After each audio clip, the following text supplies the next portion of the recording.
Good morning, everyone, and thank you for joining us. My name is Alicia Porter, and I am a safety advisor at the Nlcsa. This week, in partnership with WorkplaceNL and the OHS Division of Digital Government and Service NL, we are promoting Fall Prevention Awareness Week. As falls continue to be the leading cause of injury in the construction industry, together we have launched this initiative aimed at raising awareness, educating, and providing employers with the strategies and tools that they can use to prevent falls in their respective workplaces. Throughout the week, we are hosting a series of WorkplaceNL webinars focused on raising awareness and fall prevention. You can visit our Fall Prevention Week website for a full listing of webinars. At the end of today's session, I will show you and discuss a little bit more about the Fall Prevention Awareness website. So without further ado, it is my pleasure to introduce Kathleen Sullivan. She is a safety advisor with WorkplaceNL, and Kathleen will be discussing slips, trips, and falls and what went wrong. Thank you, Kathleen, for joining us today. Thanks, Alicia. Hopefully everyone can hear me. Hi, everyone. Good morning. Welcome to today's webinar. My name is Kathleen Sullivan, and as Alicia said, I'm a health and safety advisor with WorkplaceNL, and I'll be presenting the webinar today. Slips, trips, and falls are among the leading causes of workplace injuries in the province. In today's webinar, we'll examine some provincial statistics, look at some case studies, and we'll talk about what can be done to prevent slips, trips, and falls in the workplace. Today's webinar is designed to be interactive, so I'll encourage you to participate in all the questions and case study analysis, and any questions or comments that you have, you can type into the chat box on the right-hand side of your window. So WorkplaceNL has partnered with the Newfoundland and Labrador Construction Safety Association, the Nlcsa, and the Occupational Health and Safety Division of the Department of Digital Government and Service NL to promote Fall Prevention Awareness Week aimed at the construction industry. Fall Prevention Awareness Week will take place from May 31st to June 4th, and our aim is to raise awareness about fall hazards and how they can be eliminated or mitigated, and promote a positive workplace culture relating to fall prevention. You can visit nlcsa.com to access a host of resources aimed at raising awareness about fall hazards and their prevention, including live webinars, virtual toolbox talks, safe procedures, and more. So a couple of housekeeping items for today. So asking questions is obviously encouraged. If you'd like to ask me a question, you can type it into your chat window on the right-hand side of your screen, and I'll respond at the end of the presentation. And if we run out of time, I can answer your questions in an email.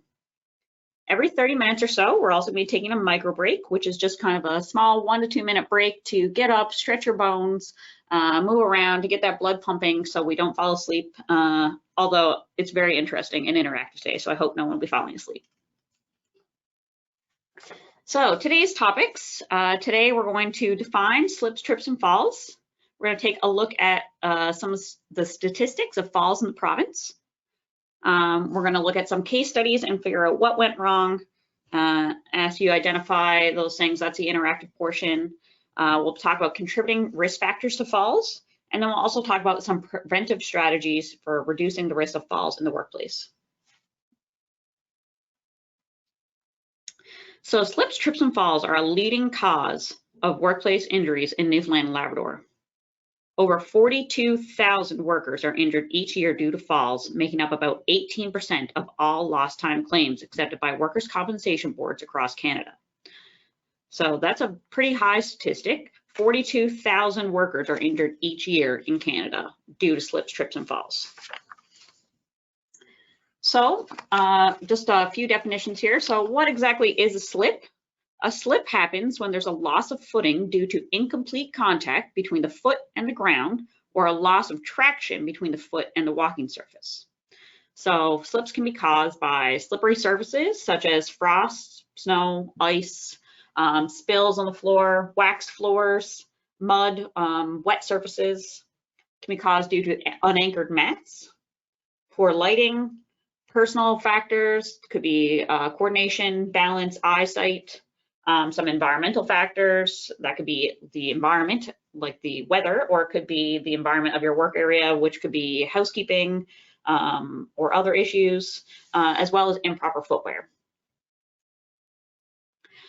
A trip, on the other hand, happens when the walking is interrupted by an obstruction or an accidental error in stride. So I trip all the time. I'm just a clumsy person, I guess, but tripping can be caused by uneven surfaces. This could be wrinkled rugs or carpets, uneven ground, slopes, stairs. I trip up the stairs all the time.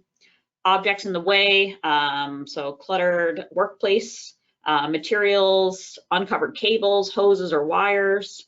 Sometimes the narrow or short step you might see in older buildings, especially around St. John's. Those could be trip hazards. Obstructions, blocking the line of vision. So if you're carrying something and you can't really see where you're going, poor lighting, some personal factors again, the environmental factors, and again, our improper footwear. And finally, we have falls. So the definition of falls is when a loss of balance, such as from a slip or a trip, results in the body impacting the ground or floor. So there's two main types of fall accidents. So those are falls to the same level, which would be those slips and trips that we were just talking about. And you fall to the same level that you're standing on. And then we also have falls from height, which is a worker who falls from an elevation to a level below. So that could be falling off a ladder, a roof, what have you. So again, those several ways that you can fall in the workplace. So falling off the side or an edge of a building if you're doing some roof work, using ladders and scaffolds the wrong way, maybe on unstable ground, overreaching on the ladder or improper setup, falling through a floor opening. This actually happened to me when I was a kid. I fell through a floor opening, so I'm the perfect person to be delivering this webinar, I think, today. Falling off an object, a chair, a stool, ladder, any of those sorts of things. Jumping from one level to another, climbing on material that's not intended to be climbed on, standing on your office wheelie chair to replace a light bulb or to get something off a high shelf, wearing improper footwear again, and then as a result of a slip or a trip can cause a fall as well. So the consequences of these types of injuries, so injuries can occur when you fall from heights, like I said, such as falling from a ladder or a slip, trip, and fall at ground level. While slips, trips, and falls are often considered minor in nature and do not result in permanent injury, injuries can range from sprained muscles, bumps on the head, slight concussions to the most serious types of injuries, which are broken bones, severe brain damage, paralysis, or even a fatality. All right, so getting into some statistics here. So here at WorkplaceNL, we collect statistics to help us determine our prevention efforts for the future, as well as to target education and training for initiatives within workplaces. So this is a great reason, like today, the Nlcsa Fall Prevention Awareness Week, to look at some statistics. So the statistics that we're looking at today are going to include all falls. So that's falls from the same level, falls to a lower level, jumping to a lower level, and any other falls that are specific to the construction industry. So these statistics are based on reported and accepted claims for compensation. So for example, if you fell and you did not submit a claim to WorkplaceNL, that would not be incorporated into these statistics that we're going to talk about. The statistics for 2015 to 2019 tell us that 610 workers received medical aid or lost time from work as a result of a fall. So that's over $36.7 million in compensation that was paid out over 5 years. That's an average of about $7.2 million per year. So that's one reason for fall prevention, is that financial reason. A lot of money is being paid out to claims associated with falls in the workplace on an annual basis. So looking a little bit further into those statistics, so as I said, 84 claims were medical aid, which means that treatment was sought from a healthcare professional, but the worker could return to work. And 526 of those claims, so the majority of those claims, were lost time claims, which means that the worker could not return to work for their next scheduled shift. So they lost time off of work on these claims. And if you can imagine, obviously lost time claims are generally more serious than medical aid claims. And unfortunately, we had 4 people lose their lives in this province as a result of falls in the construction industry between 2015 to 2019. So fatalities are a consequence of falls, and so this is obviously something we want to avoid at all costs. As you can imagine, there's a significant amount of pain and suffering experienced by the workers, families, and the workplace as a result of falls in the workplace. from this perspective, we also want to do as much as we can to prevent falls in the workplace. So moving on, over the last 10 years, so again, these are all falls, the number of claims associated with falls in the construction industry reached a high in 2014, as you can see on that graph there, of 165, and dropped back down to about 101 in 2019. So the highest year was 2014, and then we kind of went on a little decline. 2018 was a great year. We only had 88. Obviously not good. We want it to be 0, but it's better than previous years. And then in 2019, we're at 101. So going on to some of the polls. So you can type your answer into the chat box on the side of your screen there. So this is just a little trivia question. So what was the #1 type of fall accident from 2015 to 2019? So we have A, a fall from roof, B, fall from ladder, C, falls downstairs or steps, or D, fall to floor, walkway, or other surface. So you can type your answers in the chat box there. Give you a couple minutes there to type it in, or not minutes, seconds, I guess. Got some answers coming in.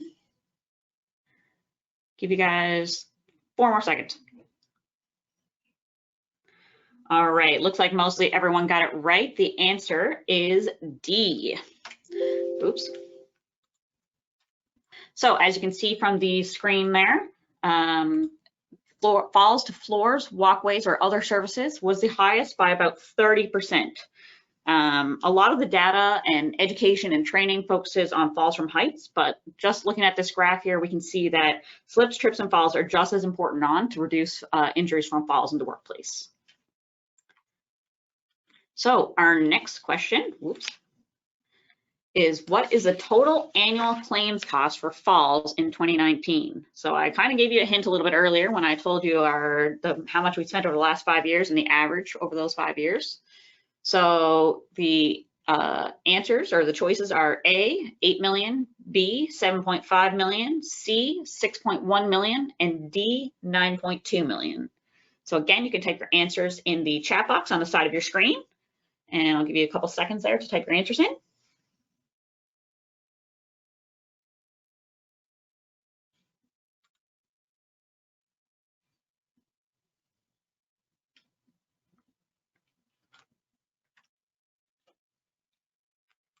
All right. So we have a couple answers come in, some right and some wrong. So the answer is actually A. So as you can see in here, in 2019, claim costs totaled just over $8 million. Over the last 5 years, claim costs, as I said previously, were over $36.7 million. And if we take a look back at our year over year, so if you go back a couple slides, 2015 had the highest number, or sorry, had one of the highest numbers over the last 5 years of the claims for falls, but we also had the lowest amount of costs. So that kind of tells us the cost of falls is going up. So another reason to care about having fall prevention in the workplace. All right, next question. What industry group experienced the highest percentage of falls by total claims? So again, this is in the construction industry. So we are looking at A, electrical work, B, residential renovation, C, commercial siding, or D, siding work. Oh, sorry, I said commercial siding, I meant commercial building, sorry, and D is siding work. So again, you can take your answers into the chat box there.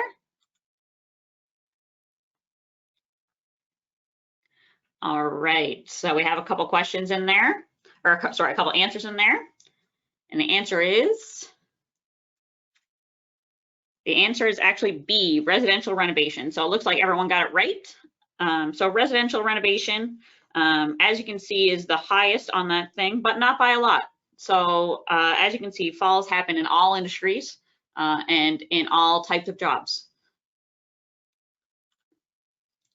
All right, so these numbers, that's the last of our statistics. So those numbers, falls occur across all industries, and they're not all falls from height, as we just saw. Preventing injuries is not just about using guardrails or fall arrests when we're working at height. We need to work together to prevent falls. That's what the statistics are telling us. Part of the reason that we focus on falls this week. We have to start analyzing what is going wrong in our workplaces and actively working to address the risk factors to prevent falls from occurring. All right, so now we're going to get into some case studies. So again, this is an interactive portion of the webinar. So I'll get you guys to put in your answers on the chat box on the right-hand side of your screen. So there's 5 case studies in total. So I'm going to provide you with a scenario and then ask you to think about what went wrong and what contributed to the incident. Then we'll review the investigation results and we can talk about preventing reoccurrences of this type of injury. Again, you can use the chat box on the right-hand side of your window. All right, so our first scenario, at a manufacturing facility, a young new worker was riding on the side of a forklift, assisting the forklift operator with loading and unloading. He was standing on the left side running board of the forklift, holding onto a handlebar on the inside of the cab door. While the forklift was making a turn, the worker fell off the side of the forklift. The forklift swung around and its back end undercarriage traveled over the worker. The worker sustained serious injuries. So, what went wrong? What do you think went wrong from a health and safety perspective to contribute to this incident? What are some assumptions that we're going to make based on what happened here? And again, you can use the the chat window on the right-hand side of your screen to type in your answers. I'll give you a minute or so, and we'll see what we can come up with.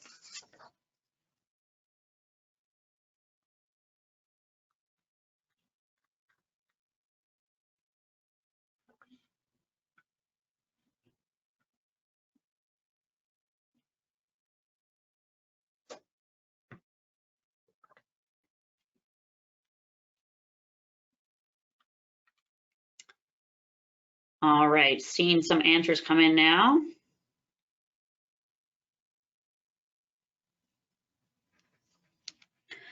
All right. So we've got some answers coming in there. Perfect. So when we did the investigation, it concluded that the employer had permitted the forklift assistant to ride on the forklift running boards, a hazardous practice that is contrary to occupational health and safety regulations, as well as the forklift instruction manual. So he didn't follow procedures, which is one of the answers that we got in the chat box. So that's great. The forklift operator had not received adequate instruction, training, or supervision in the safe use of the forklift. So again, that's another one that we had in there was proper training and instruction, or training and education, sorry. He was not required by the employer to demonstrate a qualified supervisor or instructor the competency in operating the equipment, and he was not familiar with the operating instructions in the forklifts. The employer did not keep a copy of the forklift instruction manual in the forklift. The instruction manual states that the forklift must not be used if the instruction manual is missing. The employer had also modified the forklift by placing a handlebar on the inside of the doors without permission of the manufacturer. So the employer is going kind of around the rules here to be able to make it easier for his employees to load or unload the forklift by having that handlebar in there so someone can ride on the sidebar. In addition to the forklift operator not receiving proper instruction, the worker that was riding on the sidebar had not received the new worker orientation. So those are a lot of things that kind of went wrong in that that scenario there. So some corrective actions that we could be doing in order to prevent those reoccurrences could have been procedures for safe operation, supervision or job shadowing, because obviously no one was saying, hey, look, that's not acceptable, that's not allowed. Obviously training for both the worker and the forklift operator and the worker on the side rail. Orientation for that new worker on the side rail, as well as a review of the manufacturer's instructions. While obviously we want to make sure we're following all safety rules, we also want to make sure we're following all the manufacturer's instructions as well. Okay, so our next scenario. Thank you guys for your answers, that was great. The next one, worker falls through the floor opening. So we have 2 carpenters that were working in a 4-story condominium that was being renovated. One worker was on the 4th floor, standing on the top step of an 8-foot stepladder, passing materials up to the other worker who was inside the attic. The stepladder was positioned adjacent to a large floor opening that extended uncovered from the 4th floor down to the 2nd floor. The worker standing on the stepladder lost his balance and fell onto the 4th floor, and then fell into the opening and came to rest on the 2nd floor, approximately 21 feet below. The worker fell a total of approximately 29 feet and sustained serious injuries. So in this scenario, what went wrong? So again, from a health and safety perspective, what went wrong? What assumptions can we make based on the scenario? And if you want to include it as well, what can we do to improve this situation for next time? I'll give you a minute or so to type your answers into the chat box.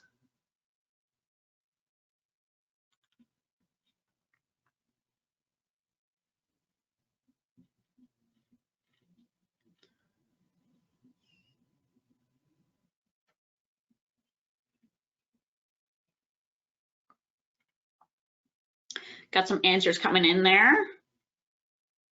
Oh, excellent, excellent, excellent, excellent. Okay, so we got lots of answers coming in there now, so I'll go through the answers. So the investigation into this incident concluded that the worker was not wearing fall protection, obviously, and fell through the uncovered floor opening. So we already knew the consequence, I guess. So according to occupational health and safety regulations, the work should only be performed on a ladder if it is short duration or light duty. If such work cannot be done from a ladder without hazard to a work platform must be provided. So basically what we're saying is that the worker shouldn't have been on the ladder in the first place. They should have been on a work platform, because the job was not short duration or light duty. Workers were allowed to work in an area while being exposed to a fall of approximately 21 feet. That's pretty far, through the uncovered and unguarded floor opening. Both the employer and the owner of the worksite were aware of the floor opening hazards, but failed to ensure that the floor opening was covered or guarded before allowing workers to work in this area. As well, the two carpenters were not adequately supervised. So some corrective actions that can be done in the workplace to prevent reoccurrence are completing a hazard assessment prior to the start of work to determine the appropriate means of access and fall protection, communication of that hazard assessment to the workers as well as anybody else in the work area, having the appropriate equipment. So having a work platform instead of a ladder would have been great. Supervisor training, perhaps the supervisor didn't know. Sometimes supervisors don't have the appropriate training for the jobs that they're supervising. Fall protection training for these two workers, so they could have known that they weren't supposed to be on a ladder. Yeah, that was all of them. Sorry, guys. That was a great job. Lots of great answers coming in the chat there, and hopefully we can keep that up for the next couple scenarios. All right, so the next scenario we have is worker was injured in a fall from a ladder. So a worker was standing on an aluminum stepladder using a manually operated sprayer to apply a cleaning agent to the exterior building awning. The ladder became unstable and the worker fell onto the pavement, striking his head and sustaining a serious injury. So what went wrong? So again, those health and safety things that went wrong, what are some assumptions that we can make, and any things we can use to prevent reoccurrence. I'll give you a minute or so to type in your answers.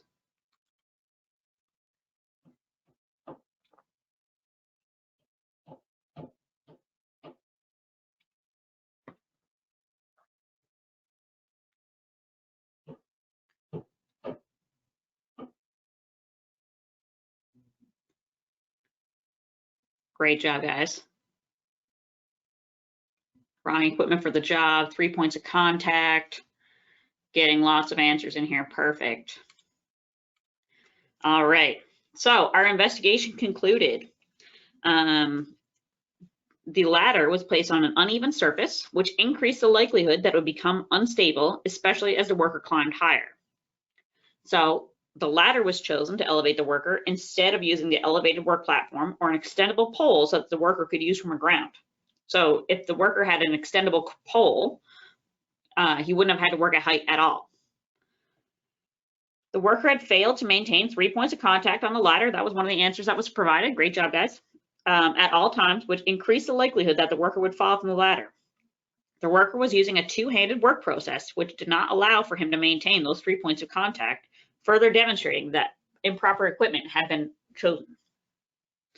So some corrective actions that can be done to prevent this from happening again would be to have a hazard assessment prior to the start of work and to determine the appropriate means of access to the awning, having a job procedure for performing the task, a safe work practice for the use of the ladder, perhaps perhaps an inspection of the ladder to make sure it was on an appropriate surface, Choosing the proper equipment in the first place would be a good choice to prevent that from happening again, as well as the communication of provincial legislation for ladder use. So again, if we look back to the legislation, it states that we should not be using a ladder unless it is light duty or short duration. So obviously cleaning and awning is probably not either one of those things. So we shouldn't have been using a ladder in the first place. Great job, guys. Thanks for your answers. All right, the next scenario. So this is, in this case, the worker was employed for a catering company. So while this is not related to the construction industry, it's being used to demonstrate that slips, trips, and falls can happen anywhere, not just necessarily in the construction industry, not necessarily in the kitchen or catering industry either. So the tiled kitchen floor was in good condition, yet it still felt slippery, even when the tiles looked to be clean and dry. When small amounts of water got onto the floor, it was found to be very slippery. To make matters worse, some areas of the floor sloped, increasing the slip risk. Kitchen staff could be seen walking in a very peculiar way to avoid slipping. Floor safety mats have been put down in some parts of the kitchen, such as in the dishwashing area, but they were slippery to walk on as well, especially when wet. At the time of the worker's accident, cleaners had removed these floor safety mats, leaving her to walk on the slippery tiled floor that quickly became contaminated with food waste, water, and oily residues. The worker experienced an uncontrollable slip and hit her head on the hard tiled floor. She was rushed to hospital where she drifted in and out of consciousness, suffered seizures, and spent a lengthy period of time in the hospital's high dependency unit, which is similar to an intensive care unit. So again, this is kind of an example of a slip, trip, and fall causing a very, very serious injury. So what went wrong in this scenario? So from a health and safety perspective, what contributed to this? What were the risk factors? What were the assumptions that we can make based on the scenario? And you guys can type your comments into the chat window.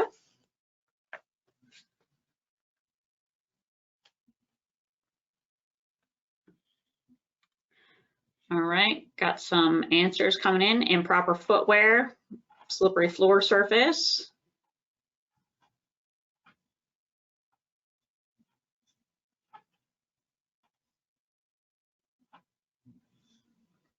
All right.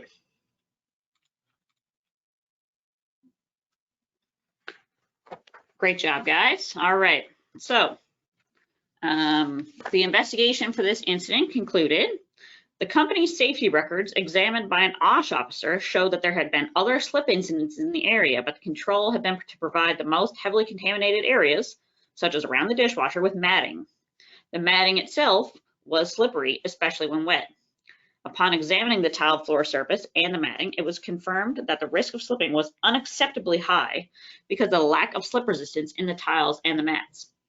The floor surface was clearly not fit for purpose. The company was also aware of numerous other slip accidents in similar situations at their other sites around the country. The OSH officer served the company with directives requiring them to deal with the slip risk to employees. After a number of other options were considered by the company, but concluded to be inadequate or inappropriate, they eventually replaced the floor surface with one that was suitable for use in an area where the total elimination of floor contaminants would never be possible. The new floor was specified to provide enough grip, even in wet or contaminated conditions.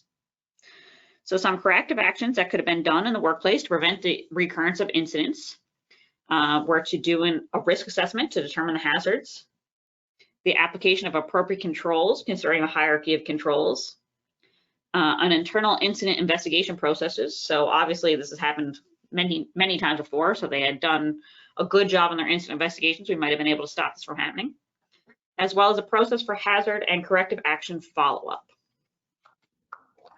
All right. So this is our last scenario here. So we have a worker that was injured in a trip and fall. An office building received a routine health and safety inspection visit from an OSH officer. The worn out nosings, which I didn't even know those were called nosings on stairs, were pointed out by the officer, and the employer was provided with a written directive to replace the carpet. So as you can see in the picture there. Some months later, the officer found that the carpets had still not been replaced. The officer gave a written warning to the employer about its obligations to deal with the trip hazard. The company again gave assurances that they were to be replaced shortly and that temporary repairs would be carried out in the meantime. 15 months after the initial inspection, an employee at the office suffered an injury when she tripped on the stair carpet nosing when descending from the first floor. Tape placed across the worn out nosings had come away. The employee suffered a broken ankle and dislocated foot, 10 days in hospital, and ankle surgery followed. She was unable to walk for several months and still in pain and using a cane almost a year later. So again, last time, what went wrong in this scenario? So what contributed to the accident for health and safety, and what are some assumptions that we can make based on the scenario that we just read? And again, you can type your answers into the chat window.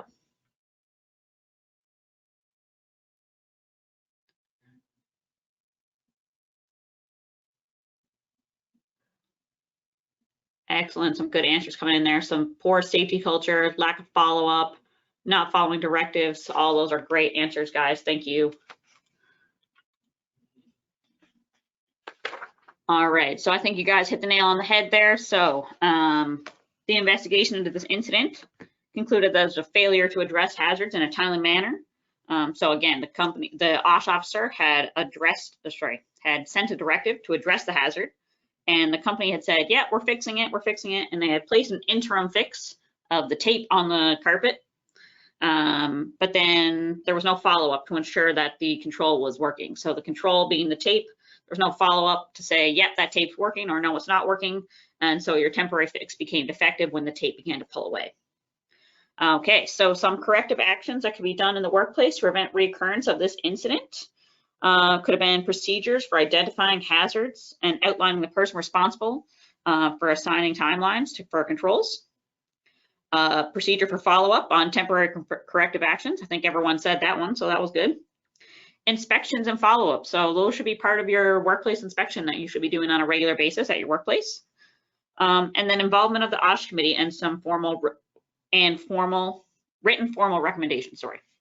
So again, those formal recommendations should be involving the OSH committee, and we should be hopefully addressing those hazards and controls. All right, so before we move on there, it's after 10:30 there, so we're just gonna take a little micro break. So just a minute or two, and you guys can stand up, do a little stretch, shake it out, whatever you need to do, and I'll be back in just over a minute or so.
All right, guys, we are back.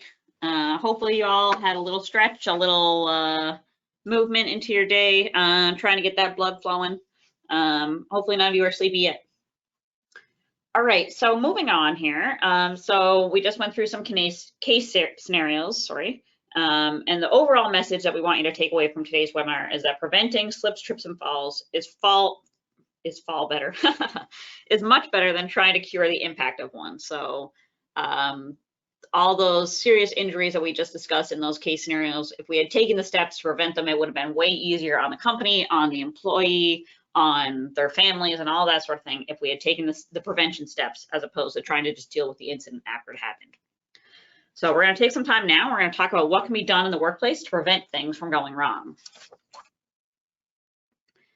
So preventing slips, trips, and falls lies within the development and implementation of an effective system for managing the elements of an occupational health and safety program. So as you can see on the slide there, there's 10 elements usually in the occupational health and safety program. Elements like leadership and administration, education and training, communications, safe work practices and procedures, hazard recognition, evaluation and control, workplace inspections, and incident investigations are made more effective with the involvement of the OSH committee, worker health and safety representative, or designate. So for leadership and administration, identifying, understanding, and adhering to roles and responsibilities is essential to slip, trip, and fall prevention.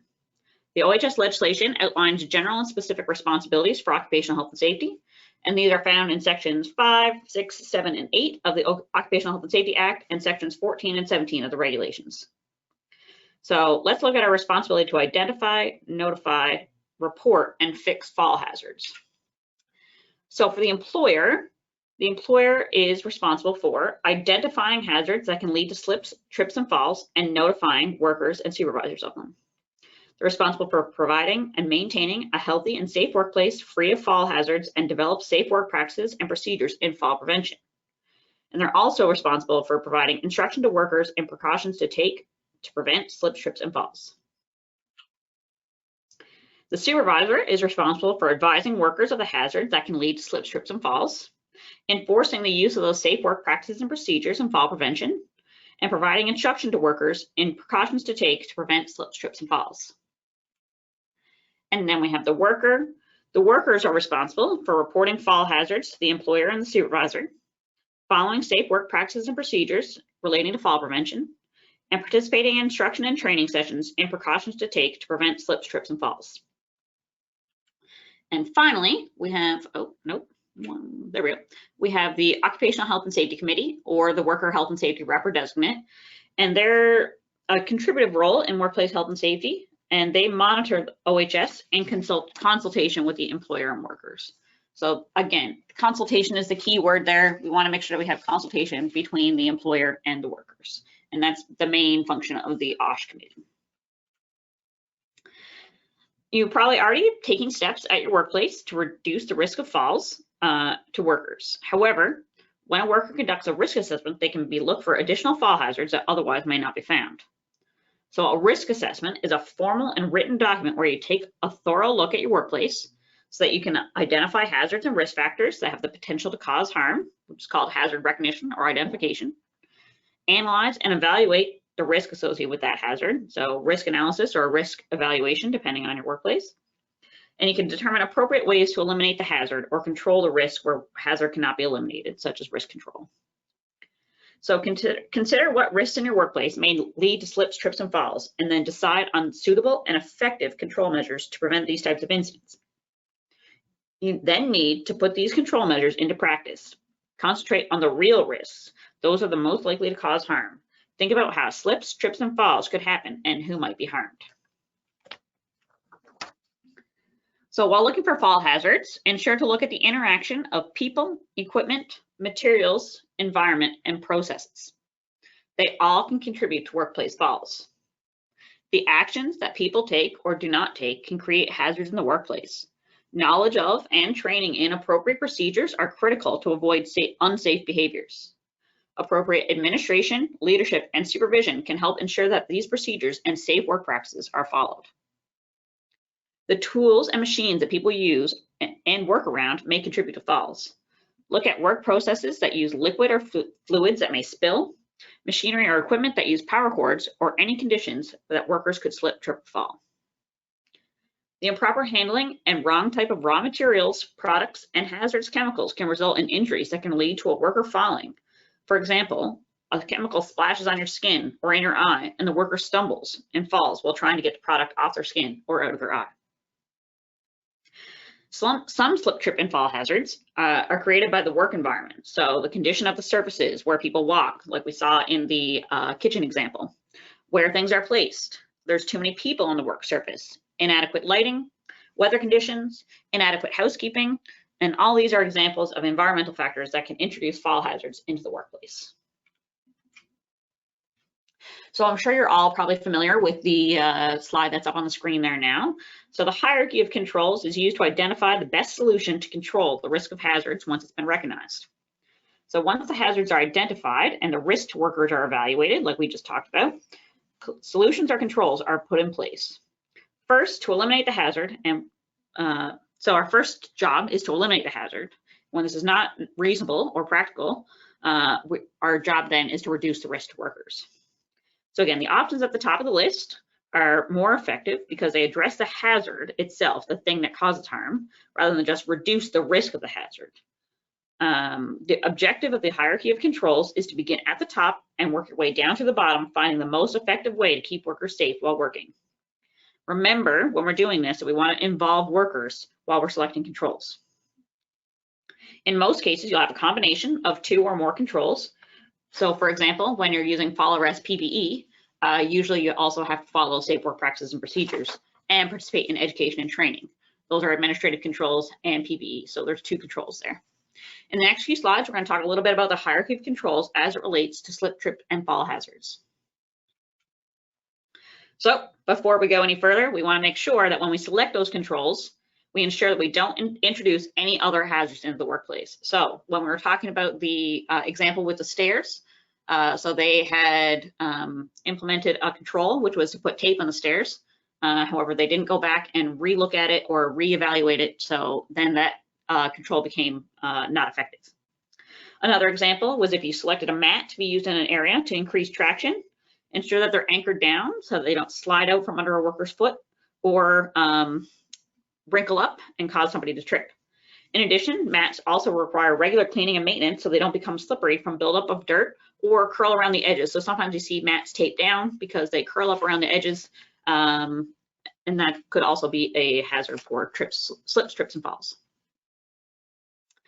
Ideally, when we are talking about controls, we want to design with safety in mind.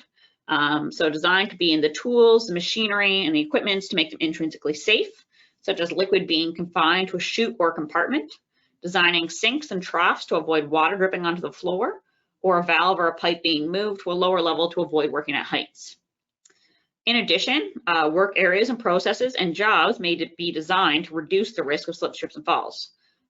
So maybe we weren't designing the tool or machinery, but we can design the work area or the job.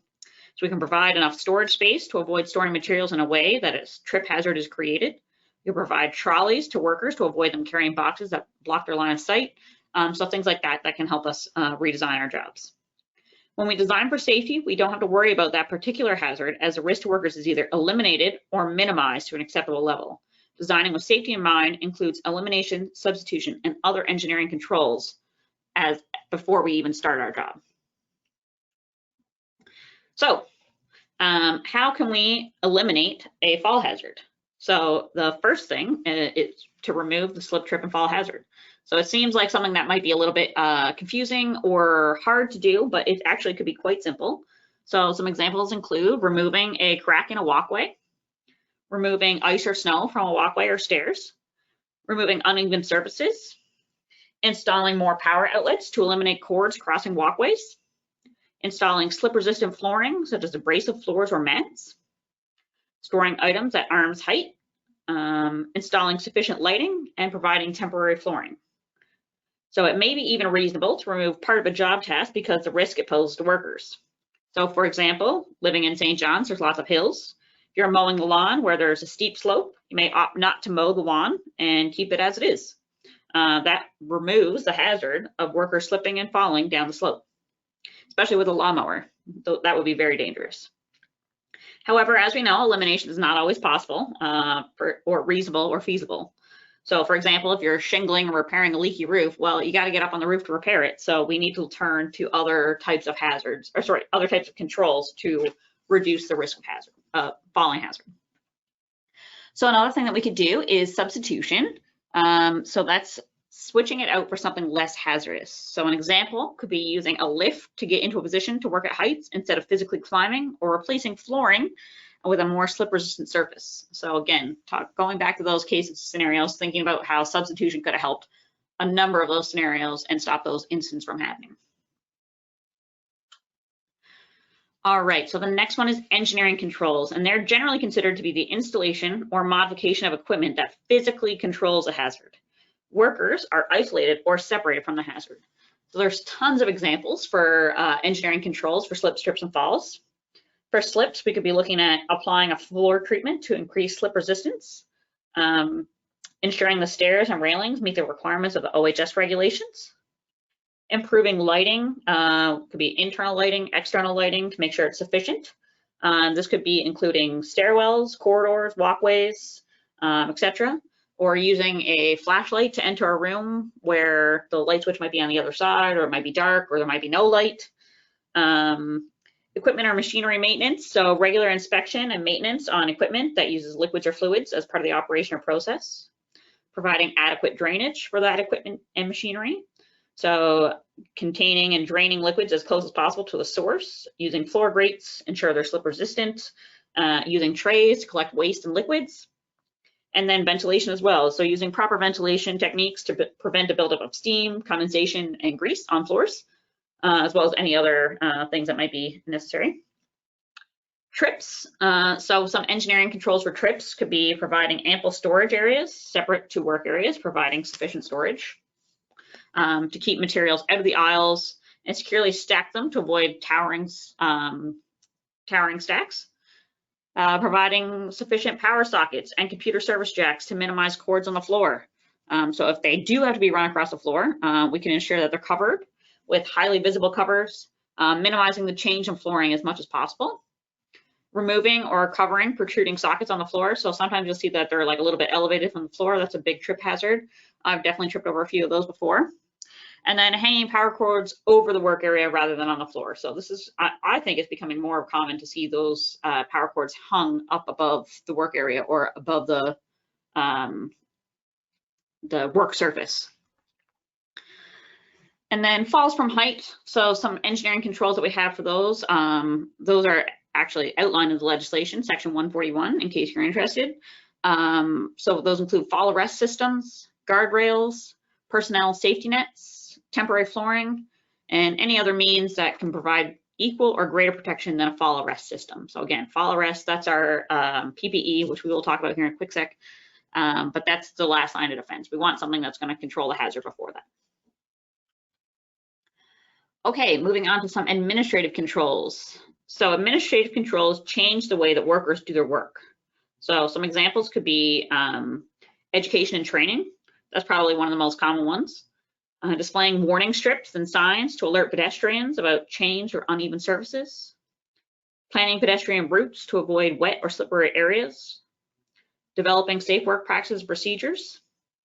And having a preventative maintenance program to ensure equipment and machinery are working properly and don't have leaks or anything like that that can cause a hazard for slips. So getting a little more in detail about the administrative controls. So safe work practices are generally written methods outlining how to perform a task with a minimum risk to people, equipment, materials, environment, and processes. They're general guidelines for workers to follow. A safe work procedure is a step-by-step work instruction that guides workers safely through a task where hazards have been identified. The purpose of them is to reduce the risk of harm or injury in the workplace and to workers who are required to do the task. Safe work procedures can have many names, such as job procedures, safe operating procedures, or work procedures. And they're all the same thing, but they just have different names. Safe work procedures are usually developed by management or workers as a result of a risk assessment, the incident investigation, or a supplement to a safe work practice. They should be developed in consultation with the with the OHS committee, rep, or designate. So again, the need for a safe work practice can be, safe work procedure can be determined by a hazard that's been reported, introducing new work practices, new work technology. It's required by a risk assessment, a workplace incident investigation, or workplace inspection. And then besides outlining the step-by-step work instructions to complete the work safely, safe work practices can also include regulatory requirements, PPE requirements, tools and equipment, training requirements, responsibilities of each person involved in the job, any permits that might be required, as well as emergency procedures. So some safe work practices, procedures for slip, trips, and falls prevention could be things like spill cleanup, debris, snow, and ice removal, hazard reporting and follow-up, ladder safety, stacking and storing, as well as manual handling and safe transport of objects. Procedures would also be required for working at height, operating aerial work platforms, forklifts, etc.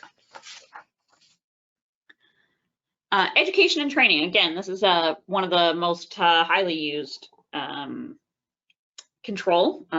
administrative control.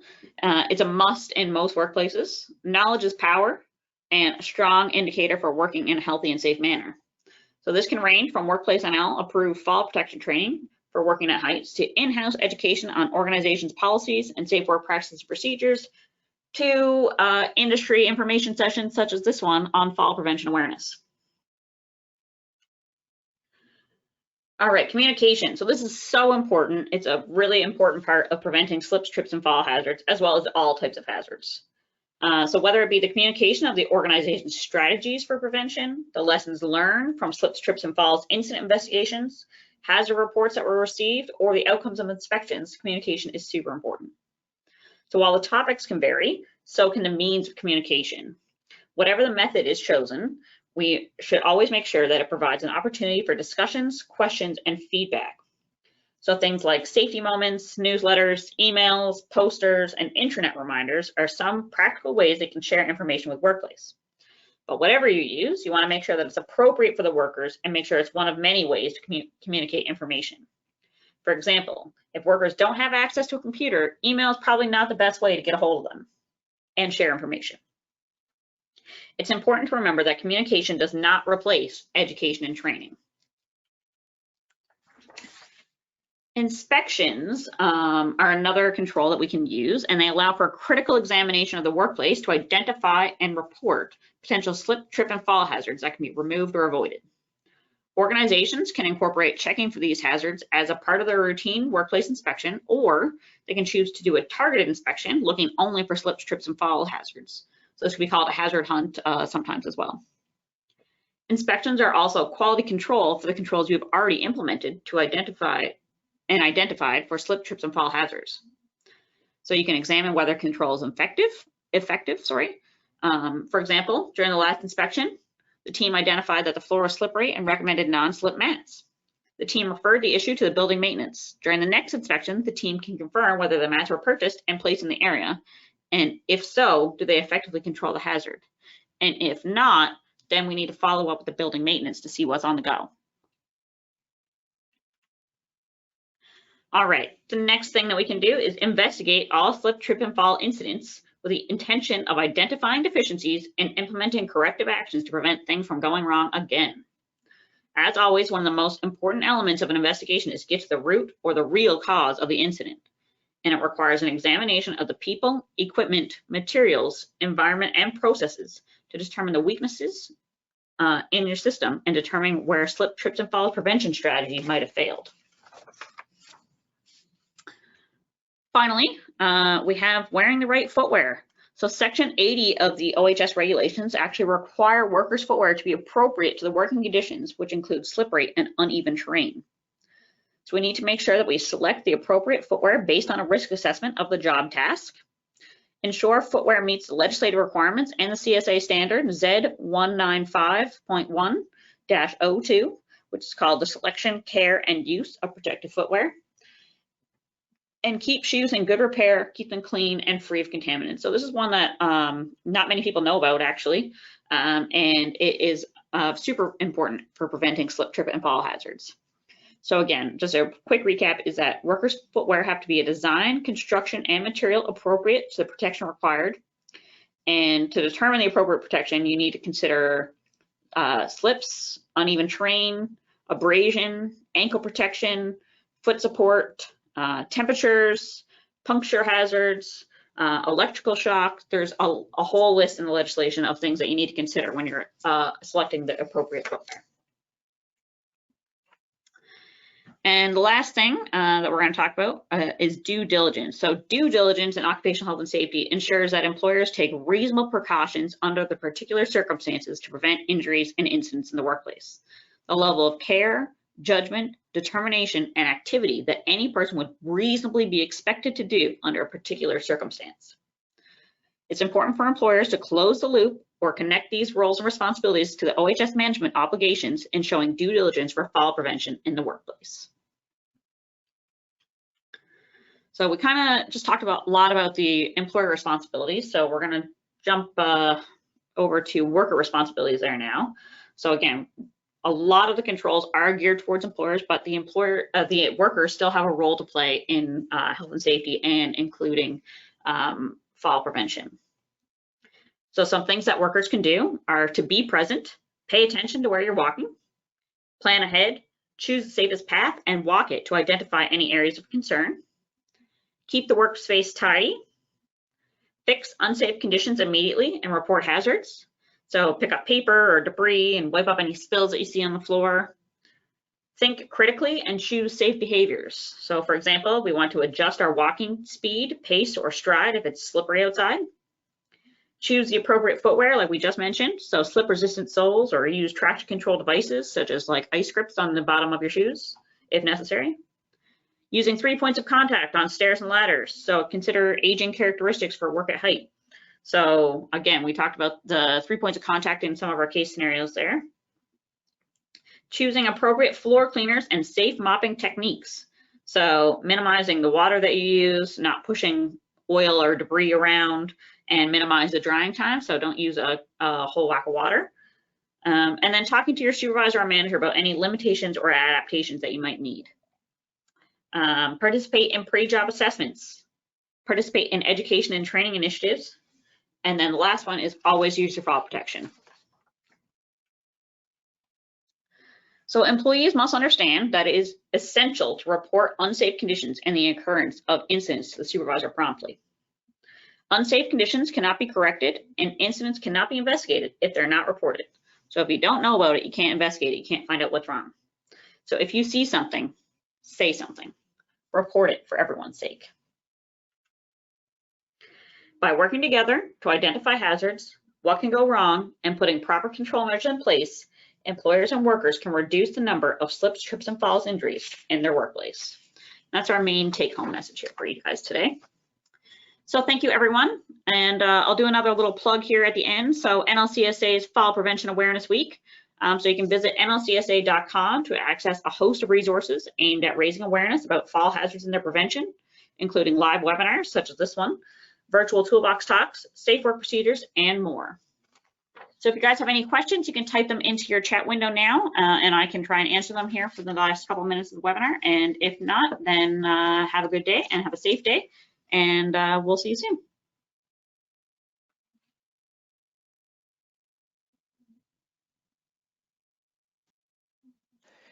Thank you so much, Kathleen, for your presentation. Lots of great information in there. So as I mentioned earlier, I'm going to talk about NLCSA's Fall Prevention Awareness Week website. And so here you can go and Okay, so you go to our main website here at nlcsa.com, and you'll see a banner at the top, Fall Prevention Awareness Week. So we'll just click on that one. And that brings you to our Fall Prevention Awareness Week website.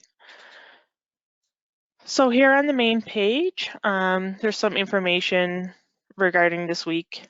And if you go below, we have some information on fall hazards and fall prevention. So if you click on fall hazards, we'll see different types of falls that we can have, some toolbox talks that are made available. These can be printed off and used for toolbox talks on site. And then also we have some virtual toolbox talks that our NLCSA safety advisors have recorded and made available for you guys to use as well. So if we go up here to the center of the page, there's also construction industry fall statistics from 2015 to 2019. And Kathleen talked about a lot of these in her presentation. You have falls by type, falls by industry group, and different kinds of orders that were included in the fall protection orders given by ServiceNL. Okay. So then if we go back a page, we can go to fall prevention, some more information on fall prevention. And here we'll see different kinds of strategies to prevent fall hazards in the workplace. So your hazard recognition, evaluation, and control, OHS policies, programs, procedures, training, and communication information, and that's all below as well. So we have some sample hazard assessments, different elements of an OHS program. So we have some fall protection procedures, working at height plans, safe work practices for slips, trips, and falls. A lot of different resources that can be used by companies. Then there's some information on training, what kind of training is required, information about training providers, different kinds of fall protection equipment. And then finally, communication. So how you're going to get the information out to different workplace parties. Okay. And then of course, throughout the week, we have some more webinars coming up, and those are on the very bottom of the home screen. And that's where you can go and register for those different webinars. So I want to thank everybody again for joining us today, and thanks again to Kathleen for presenting on slips, trips, and falls and what went wrong. And I hope everybody has a safe week and enjoyable day. Thank you.